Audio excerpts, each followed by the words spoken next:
Well, the dream has ended, Brandon.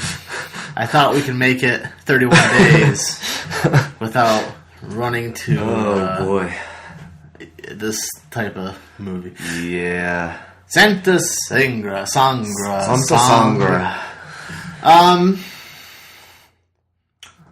Ooh. Yeah. It's a challenge. It is. It's a challenge. It's weird. It's a weird ass movie. Yeah, most of the horror doesn't come from horror. It's the visualness of the movie. The way the movie is shown and shot is where the horror stems from. And I would still classify it as a horror, though. Actually. I feel that's... I mean, they may classify it as avant-garde or drama, but it's fucking scary. It's a trip. It's something. And I don't like this movie. Okay, I'm just gonna start. Our lights aren't going. Go ahead, you can turn our props on. It's not gonna help the movie any, but we'll turn it on anyway. Whoa, I love this movie now.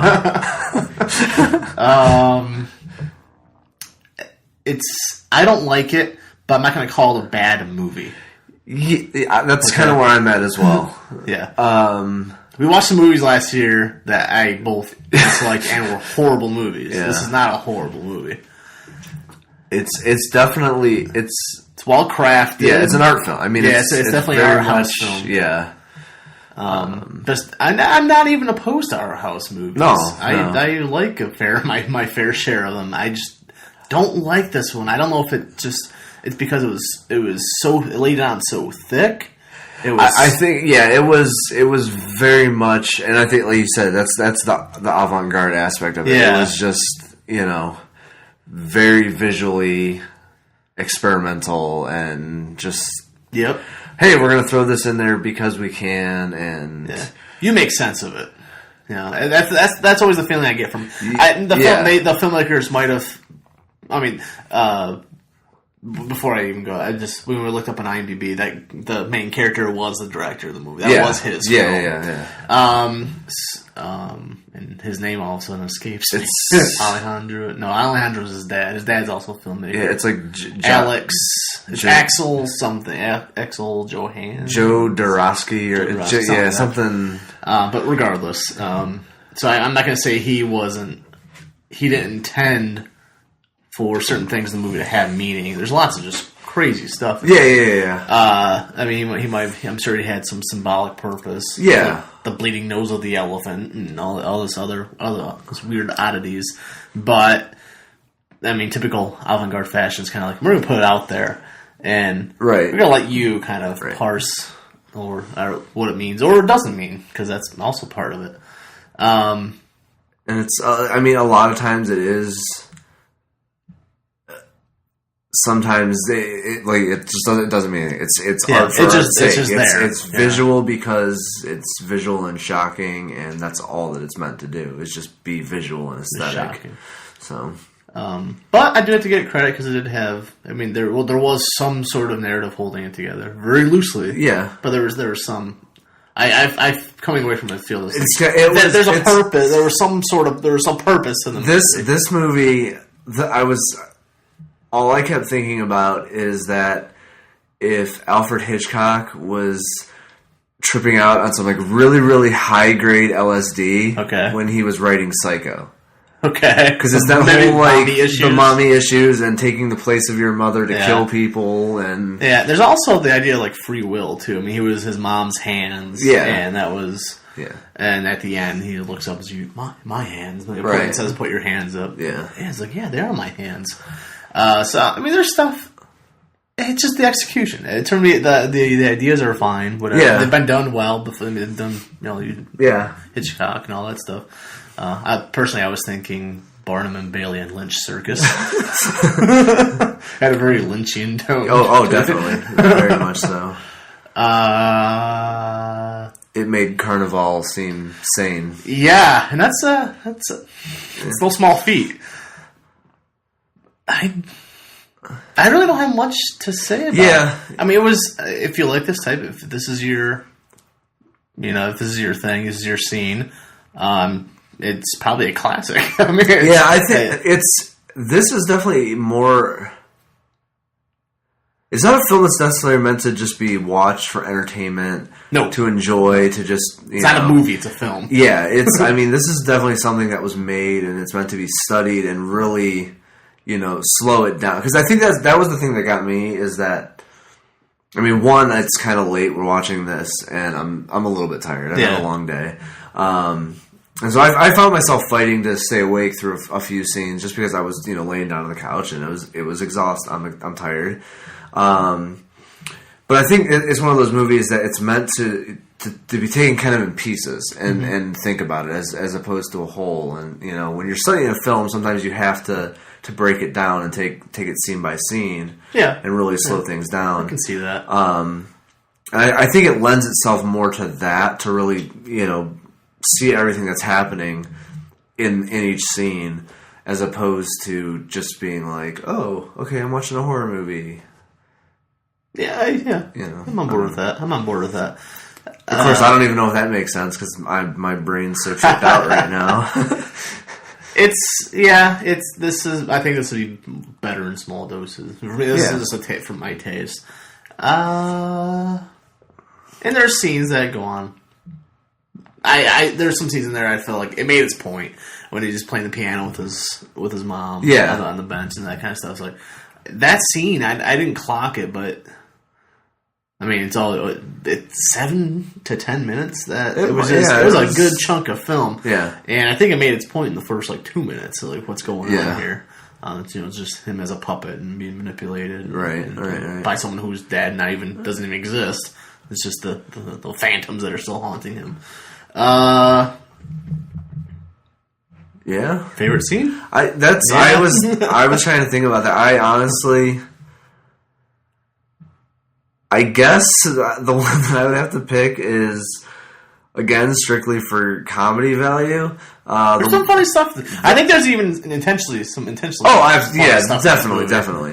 And I think the one that I'm pointing out it had to be intentionally funny. It's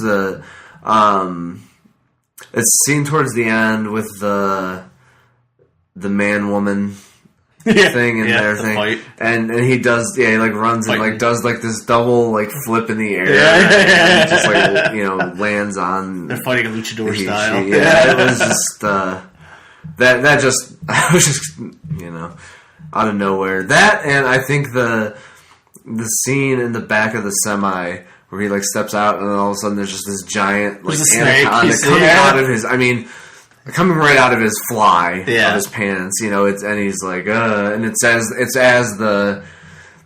he sees the world's strongest woman, her parade float or something going by, and it's he's aroused by it, and so there's this giant anaconda. It's a callback to that earlier scene too when he's performing and they're talking about the story of Adam and Eve and the original sin and all that stuff. Not that it means anything, just those connections are there to be made. Yeah, but those were just kind of bizarre and made me chuckle. And I don't. The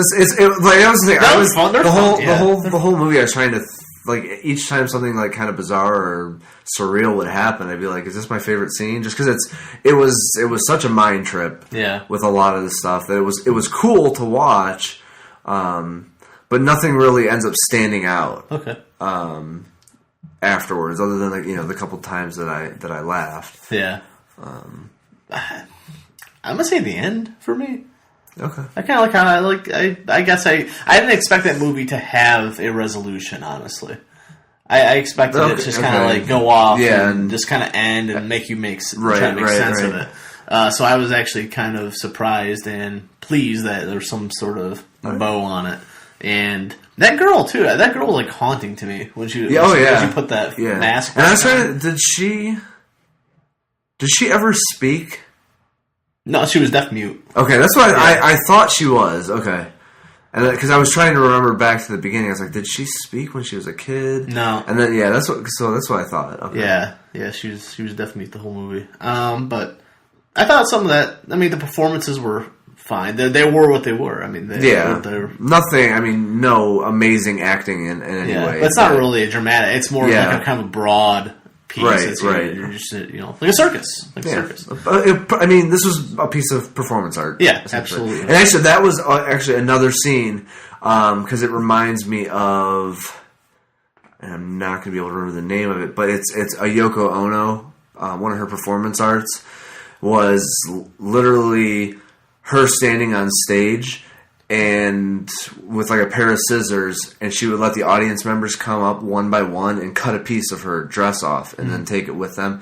And that reminded me of the one where the woman steps out into the crowd and they tear her clothes off. So it's like that kind of whole, and even, circus itself is a form of performance art. So that was, but yeah, that one scene specifically reminded me, I won't be able to remember the name of it. Quite literally giving yourself to the audience. Yeah. Giving a piece of yourself. Yeah. All right. We're not going to give you any more. Sorry, guys. I'm going to take my clothes off for you. I will, okay. I feel like Coco and Fame right now. Our website just started. We have not resorted to shameless stripping yet. Yet. Body count? I guess I'm keeping a tally, an unofficial tally of the body count and boob count. Yeah. just to prove that horror movies cannot separate themselves from sexualizing women, basically mostly women. Although this one had a lot of fat male ass. Yeah. A lot of man booty. A lot of man butt. 5 deaths in this movie, if that matters to you. Which brings our total to like 19. Yeah. Because thanks to Tucker and Dale. Yeah, there was a lot in that one. I'm done. Okay. I have nothing else to say about this movie, sorry. Other than I don't think it's a bad movie. Not a bad movie. I mean, we've been kind of chuckling about it. There's some, but it's it's there's some things I just couldn't help laughing. Yeah, no, what I mean, like right now we're kind of we're taking our jabs at it. Yeah. But in all honesty, I mean, it is what it works very well for what it is. I thought we were pretty kind to it. Yeah, I haven't been mean to it. No, not over. That's why I said jabs. Yeah. It's not like thrusts. It's just jabs. Again, we're not turning into a porn star. Not thrusts with like spears. Oh, okay. Like, or swords. In this movie's case, knives, throwing knives. Yes. Tomorrow's movie. This is going to be another gem. Yep. And this one I'm calling a movie. Yes. I haven't even seen it yet, but I'm going to classify it. This one, yeah. Well, tell them what it is, Brandon. You know more about it than I do. This movie is called The Fear. I saw this movie probably maybe 15 years ago, at least 10 years ago, closer to 15. It's The Fear from 1994. Yeah, it's not the. There's a few of The Fears. Yeah. Just specify. Actually, apparently a sequel to this one, which maybe you'll have to show up. Is it really? Yeah. When I was looking it up for setting up our list for this time, I found a sequel to it. How recent? I think I want to say it was like maybe 2003 or something, and I never. It's like a decade. Never, yeah. It's crazy. It's a very much a B, maybe even a C movie, quality. But it's about this like wooden mannequin that's possessed by like a Native American spirit. Okay. And it uses people's own fears to like haunt them and cause their death. The only so it's a mix between Child's Play, Nightmare on Elm Street, and Bicentennial Man. Yes. I can get down with this. Here's the only stipulation, though.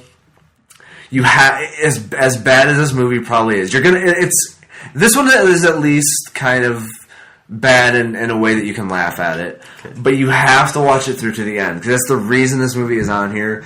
It's one of my favorite, most left field endings for a horror movie of all time. Okay. Now get me excited to watch it. Yeah, it was, and that's really the only reason I put it on there because it's a very typical standard horror film for all practical purposes. Yeah. But it's just that ending is just like, what?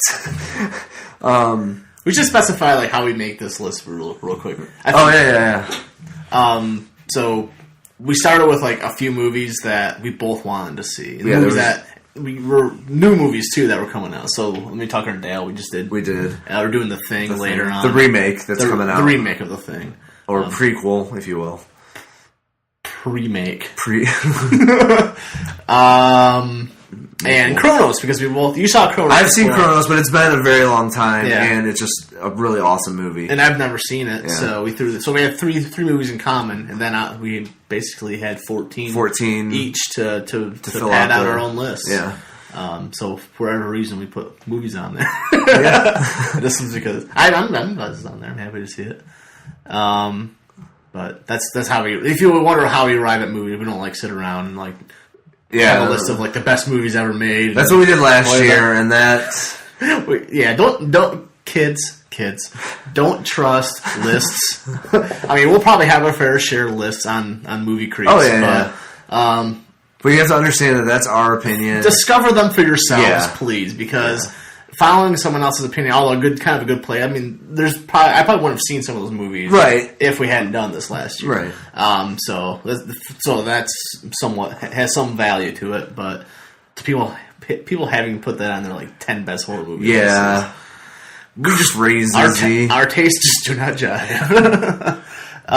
They were high on Santa Sangre. Yeah. So basically, what I'm saying is, Holy blood! Don't take these 31 movies to be our list of best horror movies, please. Because my favorite's not even on there. It was on there last year. No, mine aren't. Yeah, not even close to my favorite movies on my list. I think we're done here. Alrighty. All right. See you mañana. Yeah, see you tomorrow. That was another Spanish word for Santa Sangre. Yeah. Adios!